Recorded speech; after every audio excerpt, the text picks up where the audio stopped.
kita kembali lagi di podcast Fakultas Kedokteran dan Ilmu Kesehatan Universitas Warmadewa bersama saya Gungari dan saya Viano. Jadi ini pertama kali kita collab ya Pak ya? Iya, perdana. Collab dosen dan mahasiswa ya sebagai host. Iya, benar.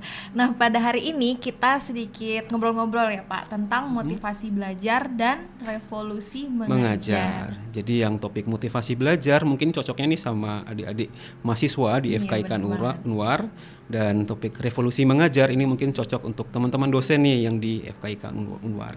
Nah, seperti yang kita ketahui, sebagai mahasiswa kedokteran itu kita harus mampu menempuh yang namanya long life learning atau belajar seumur hidup. Dalam praktiknya, long life learning itu sebenarnya tidak semudah yang kita pikirkan ya Pak ya. Jadi itu membutuhkan konsistensi yang cukup tinggi karena itu akan dilakukan dalam waktu yang sangat panjang. Nah, di pertengahan pasti akan ada yang namanya rasa jenuh. Rasa jenuh itu memang bisa diobati dengan jalan-jalan, mungkin refreshing. Tapi untuk mengembalikan ke rutinitas sehari-hari, ke situasi belajar mengajar seperti biasa, itu memerlukan motivasi. Iya, benar sekali. Nah, terkadang juga untuk membangkitkan kembali motivasi belajar, ternyata juga tidak gampang ya. Iya, cukup susah sulit. gitu ya. Karena apalagi mahasiswa Gen Z sekarang ini ada banyak sekali godaan, misalkan godaan main sosial media, tiba-tiba ada DM, kemudian buka cek Instagram, cek Facebook, atau main TikTokan begitu ya. Iya, pengen rebahan. Iya. Baik, terkait dengan hal tersebut, hari ini kita kedatangan narasumber luar biasa yang sudah sering diundang sebagai motivator nih Pak. Di seluruh Indonesia. Iya, benar banget.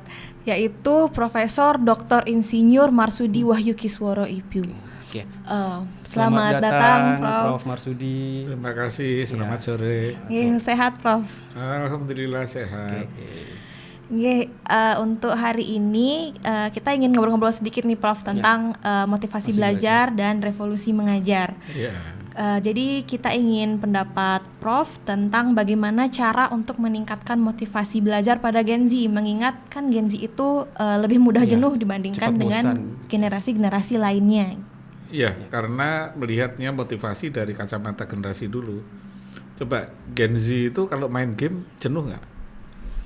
Enggak sebenarnya. Nah, lebih bertahan lama, Prof. Jadi sebetulnya karena kita mengatakan belajar itu dengan cara zaman dulu. Padahal belajar itu bisa dilakukan banyak cara, bukan hanya membaca buku. Belajar itu bisa bermain game, bisa diskusi, bisa nonton film dan sebagainya. Jadi kalau kita bicara generasi Z itu karena sekarang itu zaman multimedia, maka harusnya sumber belajarnya juga dibuat multimedia. Jangan hanya dari satu media. Kalau satu media pasti jenuh. Apapun, jangankan generasi Z, generasi tua kayak saya saja, generasi kolonial saja. Kalau melakukan hal yang sama berulang-ulang, lama-lama jenuh juga. Harus bervariasi. Harus bervariasi. Nah, sekarang ini dengan kemajuan teknologi, maka mudah sekali sumber pembelajaran itu diambil dari banyak sekali cara. Mulai dari yang paling gampang misalnya, banyak loh film-film yang kita nonton di bioskop itu yang punya pembelajaran. Jadi kalau kita nonton film jangan hanya sekedar baca teksnya kemudian lihat orang berantem gedebak-gedebuk itu atau hantu keluar itu ya setan keluar. Jangan itu, tapi coba dilihat maknanya apa di situ. Banyak sekali filosofi yang luar biasa ada di film-film misalnya. Berarti tidak hanya textbook gitu ya. Jangan hanya textbook. Demikian juga misalnya kita baca novel ya. Anak-anak muda sekarang misalnya baca novel apa yang ngetop, misalnya Twilight lah misalnya. Di Twilight itu banyak loh pelajaran-pelajaran yang luar biasa. Jadi ini harus kita rubah definisi dari belajar.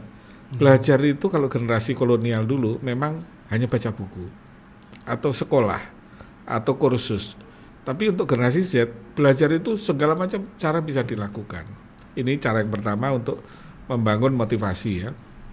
Yang kedua adalah begini, memang betul sesuatu itu kalau kita lakukan, jadi ada namanya kuadran Johari ya, dikatakan sesuatu itu kalau mudah dilakukan berulang-ulang kita bosan. Sesuatu itu kalau mudah tapi dilakukannya hanya sekali kita senang. Tapi kalau sesuatu itu susah dan dilakukan berulang-ulang maka kita frustasi. Yang paling puncak sebetulnya adalah sesuatu itu susah tapi kita bisa lakukan sekali, maka membuat kita bahagia.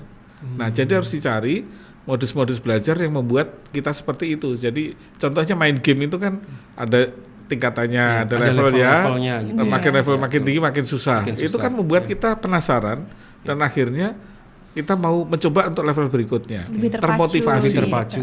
Ya terpacu itu kan bahasa Inggrisnya motivasi, termotivasi kan. Nah, belajar juga begitu, mulai dengan meningkat makin sulit, makin ke tingkat kesulitan makin tinggi, maka kemudian kita akan makin terpacu. Jadi cari sesuatu tantangan yang menantang, terserah bidangnya masing-masing. Misalnya katakanlah calon dokter untuk mau belajar, saya misalnya seorang mahasiswa mau jadi spesialis tertentu, misalnya spesialis jantung misalnya.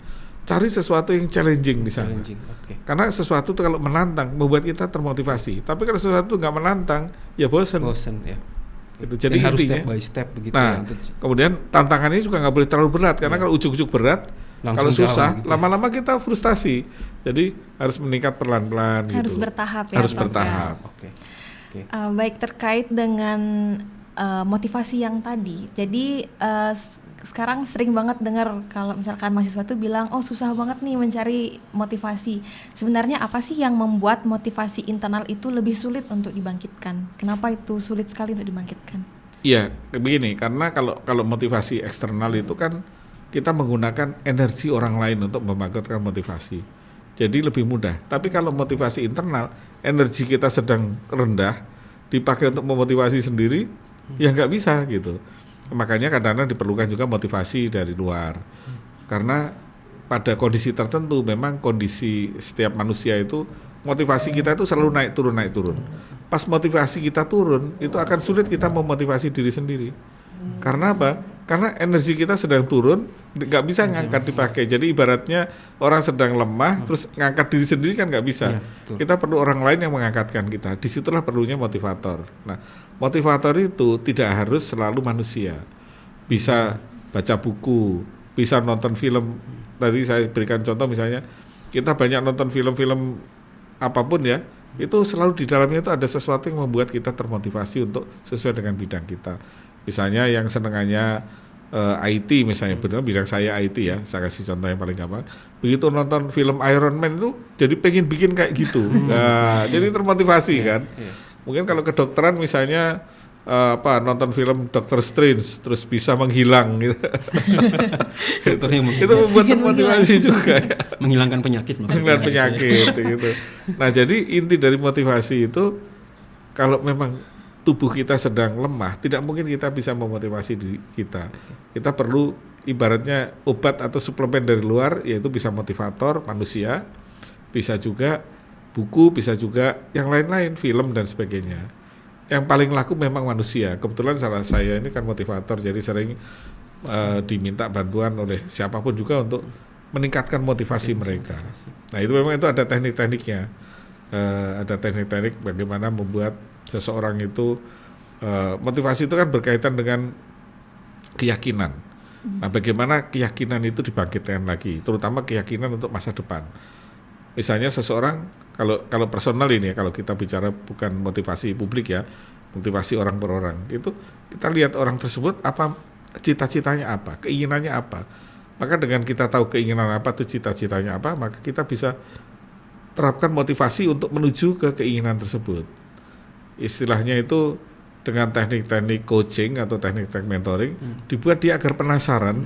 Karena kalau sudah orang itu kan sebenarnya termotivasi kalau penasaran. Kalau sesuatu nggak penasaran kan ya, kalau sudah tahu tidak perlu lagi. Iya, tidak perlu lagi, tapi harus ada sesuatu yang membuat dia penasaran. Nah, inilah yang dilakukan oleh para motivator untuk personal. Tapi memang betul motivator terbaik itu sebenarnya diri sendiri.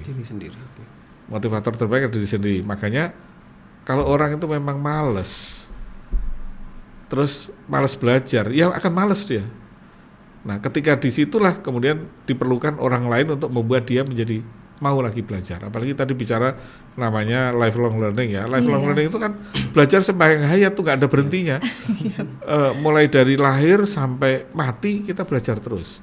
Kita ingat bahwa ketika seorang manusia lahir, itu yang pertama kali dilakukan adalah belajar. Bayi ketika lahir itu mencoba mendengar, oh kalau suara-suara begini ini maksudnya apa? Oh kalau wajah begini ini mama saya, kalau wajah begini papa saya, kalau ini orang asing makanya nangis dia takut, kan gitu kan. Jadi bayi pun belajar terus dan kita tidak harus belajar itu di tempat formal. Ini kita diskusi begini aja juga belajar kok. Iya, ini Ya. banyak banget pelajaran. Ya, kita pelajaran juga. Jadi kalian belajar dari saya, tapi saya juga belajar loh dari kalian gitu ya. Jadi belajar itu memang selalu aspeknya itu dua arah. Nah, itulah kemudian karena aspek dua arah itu, maka motivasi belajar bisa dibangkitkan dari arah yang lawannya. Jadi ketika satu orang motivasi belajarnya menjadi lemah, maka partner belajarnya harus membangkitkan lagi semangat belajar itu. Mungkin pertanyaan selanjutnya, saya membaca CV dari Prof nih kan setelah lulus dari ITB, kemudian bisa melanjutkan ya S2 dan S3-nya di Australia begitu ya. Jadi mungkin kok mau belajar terus ya sampai S3 sampai profesor begitu ya. Apa tidak jenuh begitu ya Prof? Sehingga mungkin bisa dibagi mungkin barangkali tipsnya untuk adik-adik mahasiswa ini seperti apa sih tips untuk bisa terus membangkitkan motivasi belajar sehingga bisa sekolah tinggi sampai jadi profesor begitu. Ini bagus sekali pertanyaannya ya. Jadi ketika saya kecil dulu di kampung, itu saya nonton bioskop. Bioskopnya itu judulnya adalah Lost in Space, dan satu lagi adalah apa itu? Pokoknya ada seorang profesor yang membuat robot, terus robotnya itu bisa ngomong, bisa ini. Tapi film zaman dulu banget tuh, zaman 70-an. Ketika saya nonton film itu, terpikir bagi saya, alangkah hebatnya orang bisa bikin gitu. Saya juga harus bisa bikin seperti itu. Makanya kemudian saya termotivasi untuk sekolah mengambil bidang yang sesuai dengan bidangnya. Nah, ketika sudah selesai sekolah, ternyata belum mampu. Saya harus belajar lagi untuk dapat yang lebih tinggi lagi. Nah, kemudian saya dapat tawaran beasiswa untuk sekolah di Australia, maka kemudian saya mengambil beasiswa itu dan kemudian saya berangkat ke Australia untuk dapat beasiswa S2. Waktu S2 itu karena saya saking semangatnya, ya karena juga memotivasi diri sendiri ya, saya kebablasan sampai S3 karena beasiswanya harusnya S2 ya, beasiswanya S2 saja sebetulnya, tapi saya telat ngeremnya jadi bablas sampai S3, dapat beasiswa sampai S3. Nah, itulah yang kemudian mendasari akhirnya menjadi karir saya sekarang. Jadi kalau misalnya buat rekan-rekan mahasiswa yang kedokteran, barangkali ada tipsnya apa mungkin 1 sampai? Iya, barangkali harus mencari suatu momen atau sesuatu. Ya. Kalau saya tadi kan termotivasi dari film yang, wah ini kok profesor bisa bikin robot yang bisa ngomong, bisa ini gitu kan. Nah, kita harus mencari hal semacam itu. Entah itu didapat dari buku, entah itu didapat dari cerita, dari film, dan banyak hal.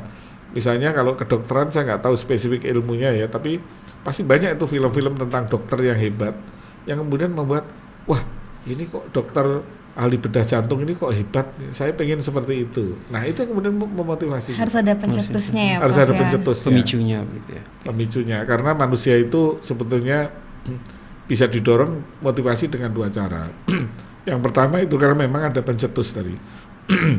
Pencetus ini bisa dari nonton film, tapi bisa juga dari orang tua, bisa juga dari keluarga, bisa juga dari pacarnya gitu ya.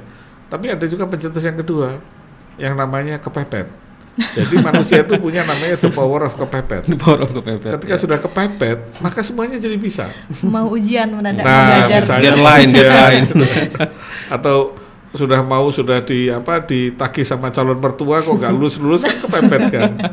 Nah itu motivator yang paling baik itu sebenarnya salah satunya adalah the power of kepepet itu. Iya. Oke, mungkin saya balik sedikit nih Prof. Jadi tadi kan kita membahas tentang mahasiswa Prof. Yeah. Nah sekarang saya balik mungkin lebih ke dosen-dosennya gitu ya. Sehingga saya tahu Prof ini lebih banyak mengisi acara ya di berbagai event di Indonesia sebagai motivator mengenai revolusi mengajar gitu ya. Mengenai bagaimana sih dosen-dosen sekarang juga harus menyesuaikan dengan gaya belajar mahasiswa zaman sekarang gitu ya. Mungkin saya ingin tahu lebih jauh apa sih definisi dari revolusi mengajar dan kenapa dosen-dosen terutama di FKIK Unwar itu harus bisa menerapkan gaya ajar yang mungkin baru atau setelah revolusi mengajar seperti itu. Oke. Jadi begini, tadi sudah kita bicarakan di depan bahwa generasi muda mahasiswa zaman sekarang itu beda dengan mahasiswa zaman dulu. Motivasinya berbeda, godaannya tambah banyak, media sosial di mana-mana, mereka sangat fasih dengan teknologi, jadi mahasiswanya berbeda.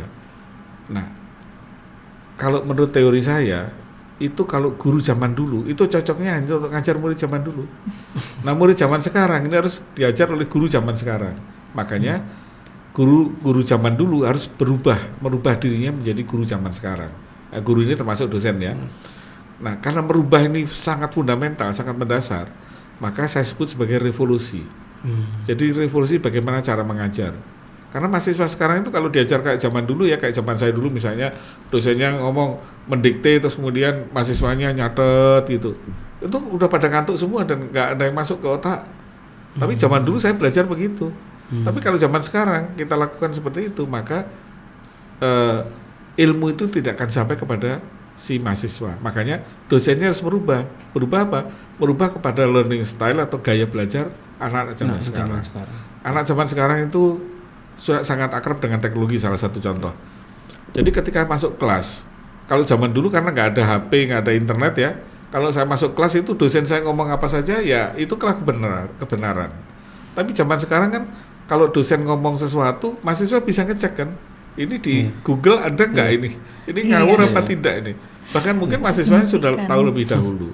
Nah karena itulah belajar kalau zaman dulu itu adalah dosen itu ada di atas, mahasiswa itu di bawah, tinggal nurut saja.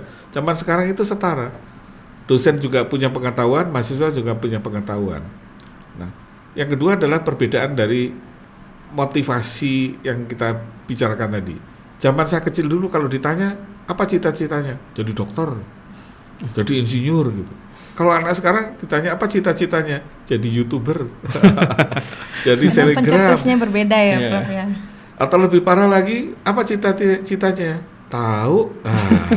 Jadi menghadapi orang seperti ini, kita tidak bisa rubah ya. Jadi gini, generasi itu berubah. Jadi kita tidak bisa paksa generasi zaman sekarang sama dengan generasi zaman dulu. Tidak bisa.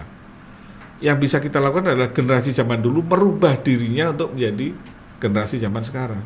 Itulah intisari dari revolusi mengajar, bahwa guru-guru dan dosen-dosen zaman dulu itu harus merubah dirinya agar bisa mengajar ke murid-murid zaman sekarang yang karakternya berbeda dengan murid-murid zaman dulu. Jadi agar bisa menangkap perhatian mahasiswa itu harus mengikuti perkembangan zaman ya dosen-dosennya. Ya, mengikuti perkembangan zaman itu bukan sekedar masalah penggunaan alat, tapi yang penting adalah pada sikap. Proses mengajarnya. Jadi intisari dari revolusi mengajar itu bukan kepada cara kita mengajar, tapi lebih pada perubahan pada diri seorang dosen. Ada 7 karakter yang harus dimiliki oleh guru zaman sekarang. Yang pertama itu, setiap guru dan dosen itu motivasi bekerjanya menjadi guru dan dosen harus motivasi karena spiritual. Kalau motivasinya cari kerja, cari kaya, jangan jadi guru, jangan jadi dosen. Tidak ada di dunia ini dosen atau guru yang jadi konglomerat. Kalau mau kaya, jadi profesional atau jadi pengusaha. Jangan jadi dosen. Kalau dosen itu motivasinya akhirat. Nanti kalau ya tujuan kita mengajar itu menjadi guru adalah nanti dapat pahala di akhirat. Ini yang pertama.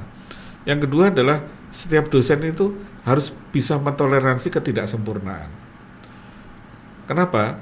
Karena ketika kita mengajar, murid-murid kita itu bukan orang yang sempurna seperti kita. Sama dengan ketika kita dulu masih kecil kan nggak seperti sekarang. Jadi jangan, kebanyakan kesalahan dosen atau guru zaman sekarang adalah menilai mahasiswanya sama dengan dirinya sekarang. Padahal dirinya zaman dulu, zaman mahasiswa mungkin lebih jelek dari si mahasiswa ini gitu. Misalnya saya jadikan lelucon adalah ketika seorang dosen nguji skripsi mahasiswa, ini dosennya baru pulang nih, dokter dari Amerika atau dari Australia. Kemudian baca skripsi mahasiswa, dia bilang, "Ini skripsi apa bungkus kacang kok nggak karuan gitu." Dia lupa skripsinya dia mungkin lebih jelek dari itu gitu. Nah, yang ketiga adalah mentoleransi perbedaan. Kenapa? Karena murid-murid kita itu, mahasiswa kita itu, dia dalam satu kelas itu pasti beda-beda, karakternya beda, kecerdasannya beda dan sebagainya. Maka guru atau dosen ini harus bisa memahami itu. Kalau zaman dulu itu dianggap seragam semua, dianggap sama semua. Kalau sekarang masing-masing individu murid itu unik, punya kecerdasan yang berbeda. Ada seseorang yang cerdas matematik, ada yang cerdas spasial, ada jadi memahami kecerdasan multiple itu. Belum lagi learning style-nya. Zaman dulu semua orang sama, auditori semua, karena dosen atau guru itu nyerocos, muridnya nyatet. Kalau zaman sekarang itu murid itu ada yang auditori, tapi ada juga yang visual. Dia bisa mengerti karena dia melihat gambar. Ada juga kinestetik yang harus mencoba gitu. Nah, toleransi perbedaan ini adalah harus dilakukan oleh seorang dosen. Yang keempat adalah memahami cara berkomunikasi. Komunikasi itu bukan satu arah. Komunikasi itu kita menyesuaikan diri dengan apa yang kita ajak bicara. Sebagai contoh begini, kalau misalnya mau bicara dengan orang Jawa, pakai bahasa Bali, orang Jawanya ngerti nggak? Tidak Ngerti kan? mengerti. Jadi kalau mau bicara sama orang Jawa harus pakai bahasa Jawa. Jadi guru juga begitu. Ketika saya mengajar murid-murid saya harus pakai bahasa murid-murid saya. Jadi guru itu tidak boleh lagi pakai bahasa formal yang zaman dulu itu. Jadi guru itu harus paham apa itu artinya jadul, jablay, pansos, apalagi harus paham seperti itu. Karena itulah bahasa yang digunakan oleh mahasiswa. Itu namanya komunikasi dan banyak lagi sebetulnya ya. Nah, yang berikutnya lagi adalah seorang guru itu harus punya selera humor yang tinggi. Jadi dengan punya selera humor yang tinggi, maka kelas itu akan menyenangkan. Lebih tertarik. Lebih tertarik, nggak stres, Nggak tegang gitu ya, Prof. Nggak tegang. Coba bayangin kalau ada guru masuk ke ruangan terus wajahnya sudah kusut gitu kan, muridnya juga mau belajar bagaimana gitu. Nah, yang berikutnya lagi, guru itu harus selalu menebarkan energi positif. Jadi selalu membangun minat dan bakat dari murid-muridnya. Jadi bukan mematikan. Ya, yang terjadi pada masa lalu itu guru banyak mematikan hasrat dari murid-muridnya. Misalnya ada muridnya pengen sesuatu, dia bilang kamu calon orang kampung mana bisa begitu ya.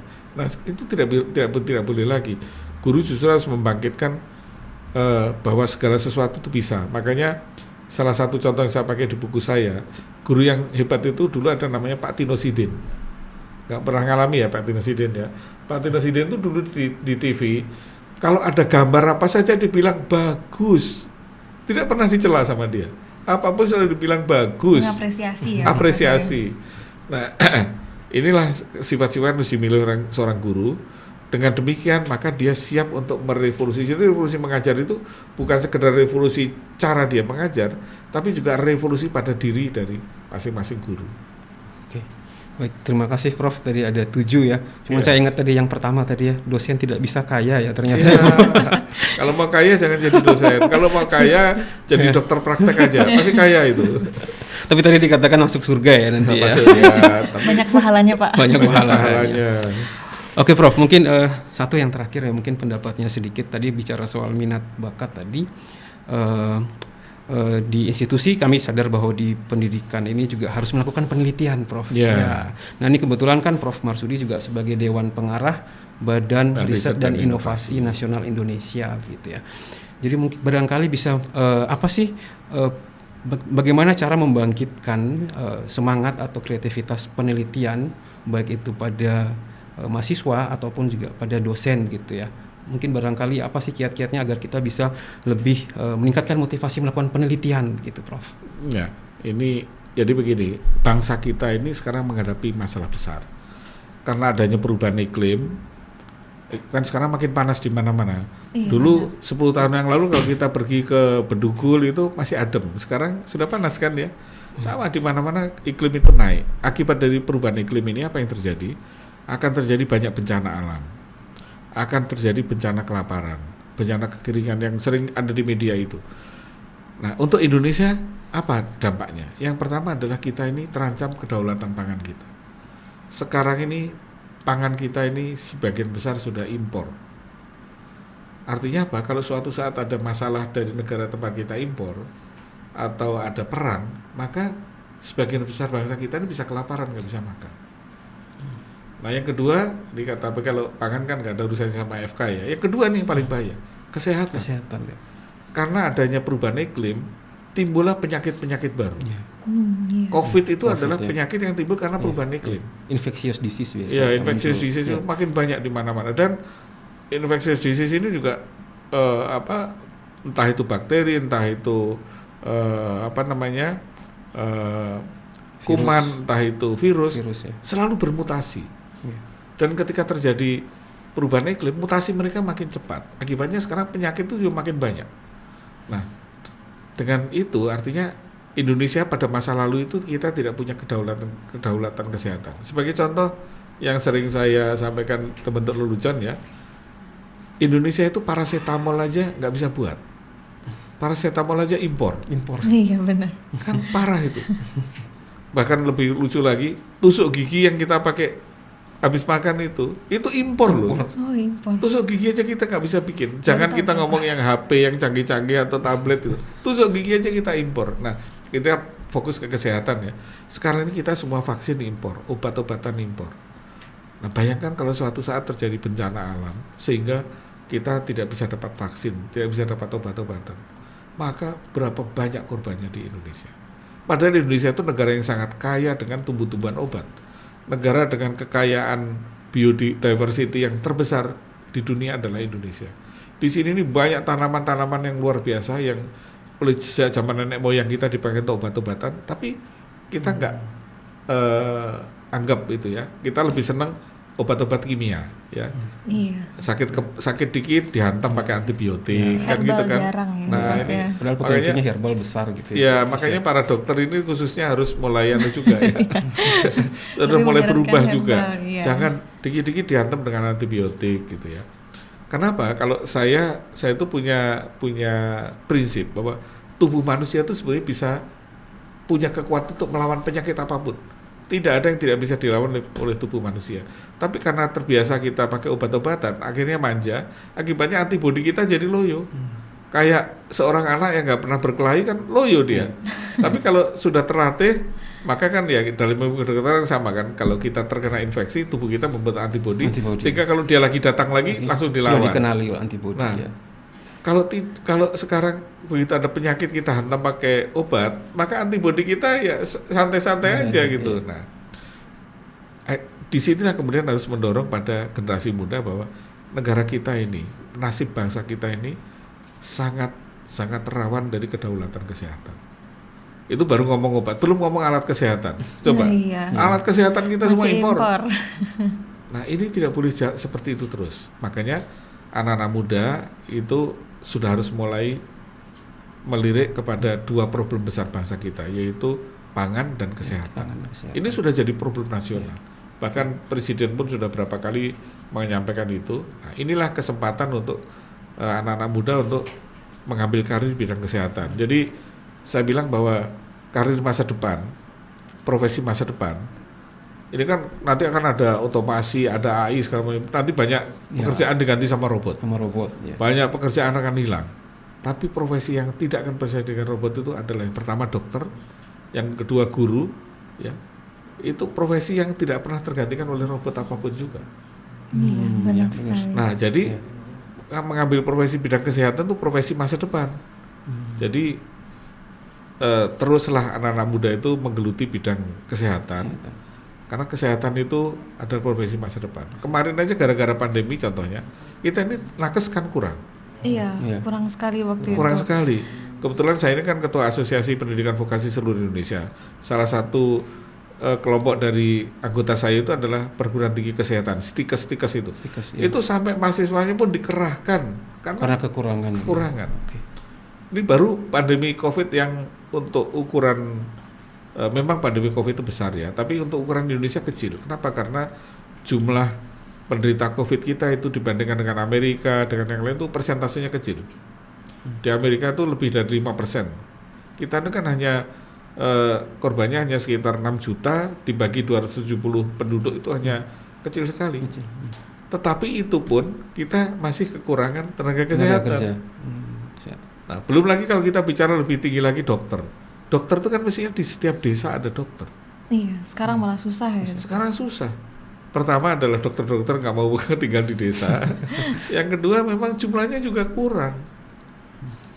Kenapa? Karena ya memang pendidikan kedokteran kita memang terbatas ya kapasitasnya ya.